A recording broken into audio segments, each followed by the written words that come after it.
So we've looked at the periodic table a number of times now.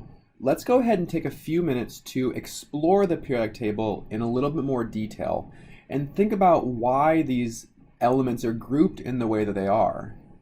So if we think about the electron configurations of these atoms, and if you write out the configuration of absolutely every single atom in the periodic table, what you would note is that everything in the column below hydrogen always ends with S1.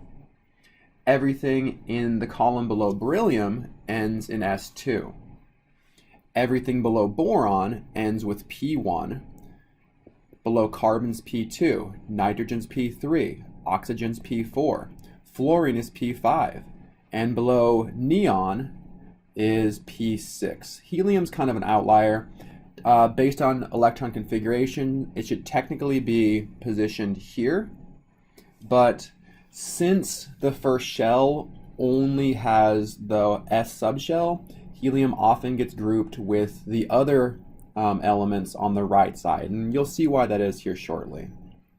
Okay, and so anyway, so you could do this same exercise for everything in the D column: D1, D2, D3, F1, F2, right? And we can go through this with every single element, and that's really significant, right? So the fact that everything below hydrogen has an electron configuration that ends in S1 means that all of these elements have really similar chemical properties, and not just chemical properties, but physical properties. Okay, so everything in the column below hydrogen has really similar chemical and physical properties as hydrogen. Okay, so for example, lithium and sodium are both soft, pliable metals, and they're both really reactive with water. In fact, explosively reactive. Go to YouTube and look up sodium and water reaction. It's pretty neat. So because of this, these elements were originally grouped together by Mendeleev. And as we started learning more and more about the elements, we saw that they're grouped together, they have similar properties for a reason, and that's because they have similar electronic configurations. So the same thing remains true about things in the S2 group, or the P1 group, or the P2 group. Everything in these columns, all of these elements, have really similar chemical and physical properties. Okay, so for example, if we were to think about the reactivity of carbon, right? So let's pick on carbon here.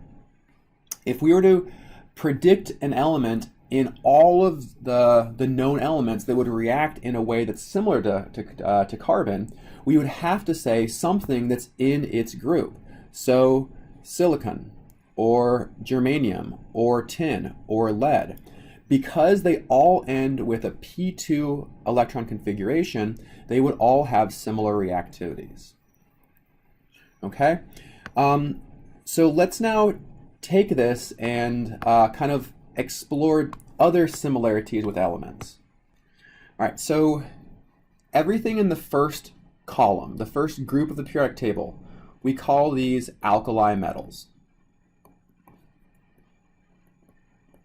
Alkali metals all have similar chemical and physical properties, and we know that's true now because they have identical electron configurations. They all end with S1.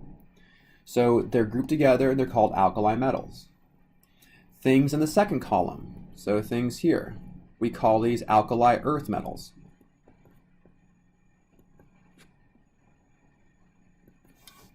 Another group that gets named, so things that end with P5, so fluorine, chlorine, bromine, these are all called our halogens. So the halogens are in the P5 group here. And finally, in the far right column, okay, these are the things that end with P6, with the exception of helium. Helium doesn't end in P6. But all of these elements are known as our noble gases. So I'll write it over here.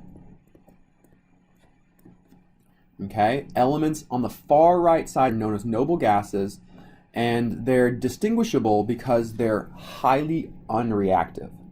And they're unreactive because they have these hyperstable configurations, right? We said anything that ends with P6 is a really, really stable electron configuration.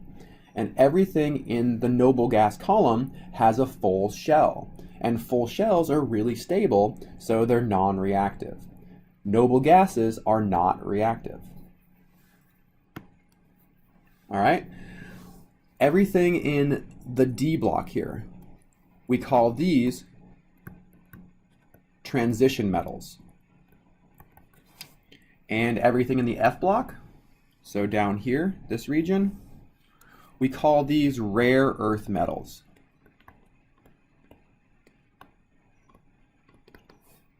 Okay, D block is transition metals, F block are the rare earth metals. All right, so the last way of classifying elements is really based on this solid red line that you see in our periodic table here, right? So this red line that runs diagonally down, like as a step down the periodic table. Okay, everything to the right of this we call nonmetals, and everything to the left of this were our metals. Remember, the D block were transition metals. The F block were rare earth metals. Column 1 here was the alkali metals. Column 2 were our alkali earth metals. Okay, so we have metals and nonmetals. And then we have one more group that surrounds this breaking off line. Okay, so boron, not aluminum. So aluminum is the one that we don't count in this group. So boron, aluminum, silicon, germanium, arsenic, antimony, tellurium, polonium, and astatine. Okay, the elements that follow this line except aluminum, these are called our metalloids. And metalloids have the properties of metals and nonmetals. Okay, and just briefly here, let me introduce to you the important properties of metals and nonmetals. For us, the most important property of a metal is they form cations. So cations are atoms that have a positive charge.